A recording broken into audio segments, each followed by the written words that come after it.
Okay, in this video we're just going to talk about using Zoom recorders with the Panasonic GH6. And you might think, well, it's just as easy as plugging the mic into the camera. And that would be nice, but unfortunately the Zoom recorders, they're essentially designed as standalone recorders. So rather than having just a general mic input, they have a line input, and that makes things slightly more complicated when connecting to the camera. But luckily in the GH6 they've actually added a nice new feature that really alleviates this to quite a large extent. So we're just going to cover how we can connect them and go from there really.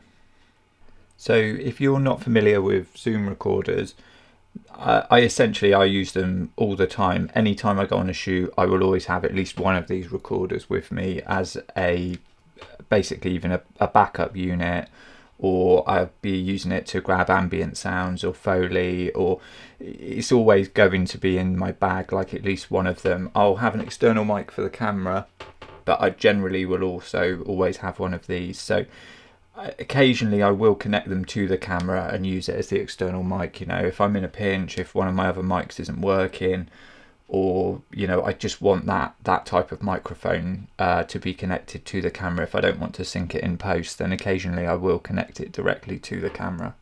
And when it's not connected, having the additional backup track of audio has just been invaluable so many times for me when a shot fails, or I get interference on one of my mics, whether that's power loss, signal loss, or just it accidentally being knocked or moved, or somebody sort of accidentally moved their lapel mic, and it's just, it all goes wrong. So it's always great to have a backup track there ready. So I'll always have one of these mics with me.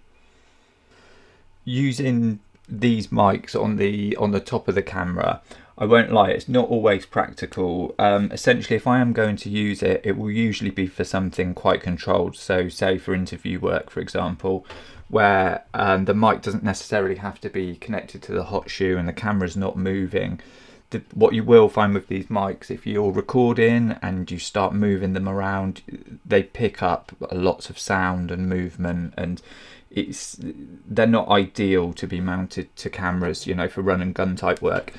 Some people use these, so that's for a traditional shotgun mic, but if you're using something like the Zoom H1, you can actually just about kind of manage to get that into there with a little bit of shock absorption for it. But as I say, they're not the perfect kind of run and gun mics. It's not really something you'd want to be using as a primary, but like I say, in a controlled situation, they can be really great microphones to sort of pair up with your camera.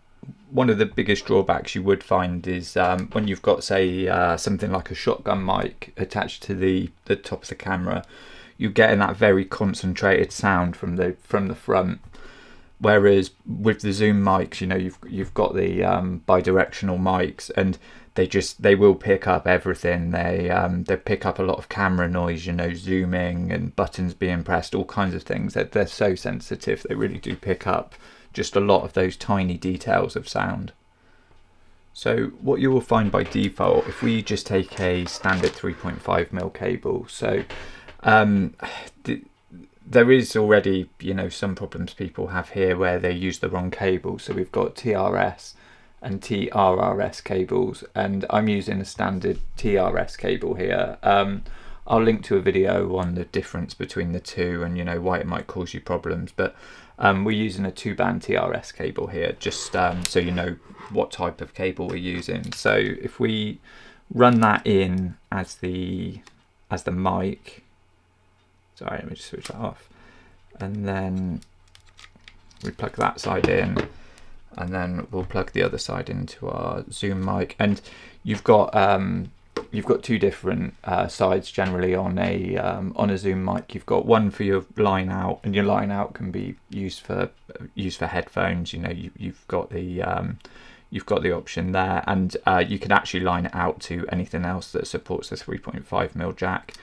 And you've got your line in, so you can plug your microphone into there if you want to use an external microphone and record it into the Zoom device. Now we want the line out, so we want the sound from the microphone to the camera, so we need the line out as opposed to the line in. So if we plug that into there, and then we just switch on the H1.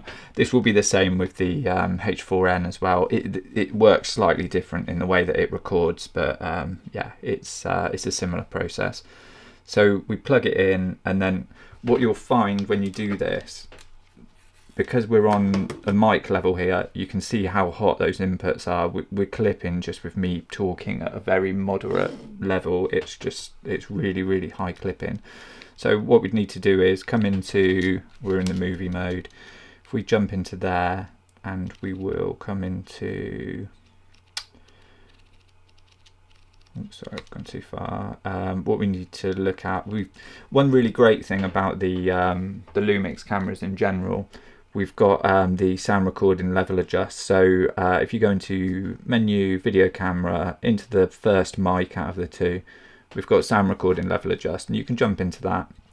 We can bring that all the way down to -18, which is really good. You know, that's great that we've got that much control over it. Like I say, if we were at 0, you can see just how hot that is. As a, you know, we're clipping with me just talking, and I'm not talking particularly loud.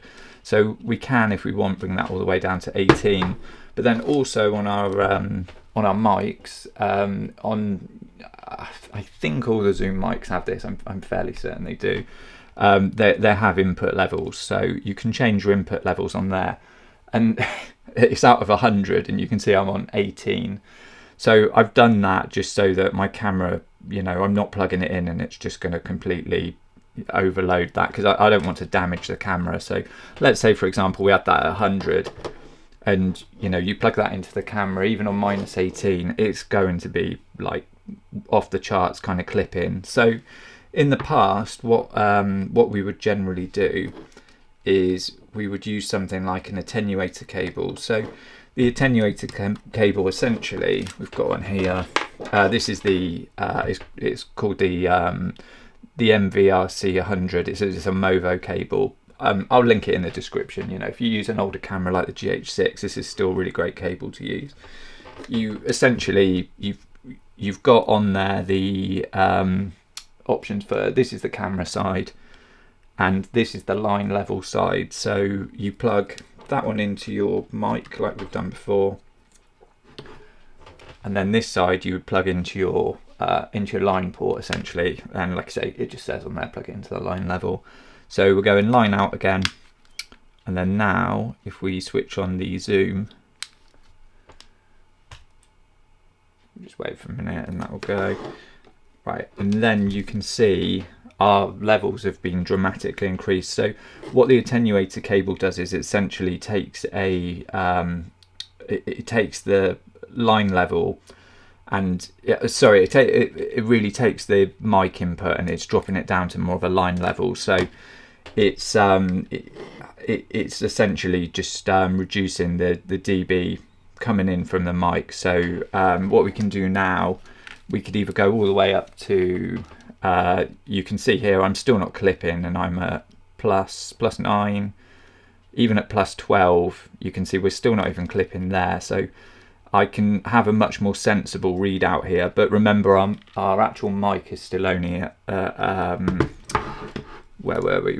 I think we're about 16, were we? 18.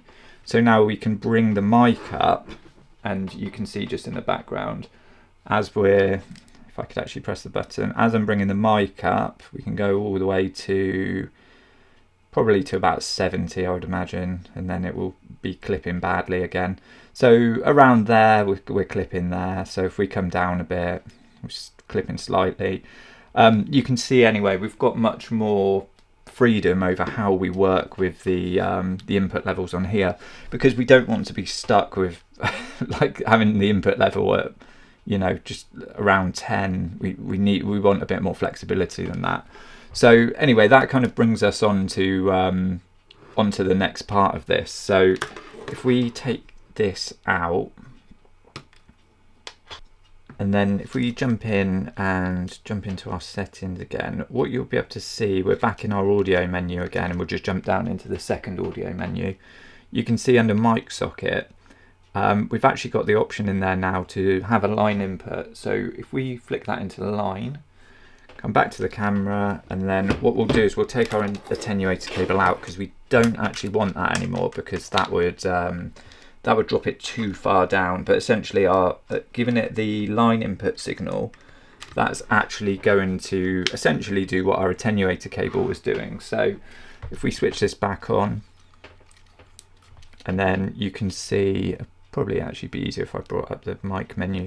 So you can see we've got a fairly clean sound there with, you know, again, we're at about 60. We can bring that up higher, even higher than that. So it's actually, it's doing more than even the attenuator cable was. So we could, if we jump into the audio menu, you can see there that, you know, we can even bring that up a little bit. It just gives us complete flexibility now. We can actually work with what's going to sound best, and sometimes you will get like a little bit of crackle in the kind of noise floor, so you can just find what works best for you. You know, if that's bringing down the levels on this a little bit and tweaking the levels on this to bring them up a bit, you can find that happy medium, and you've got a lot more flexibility.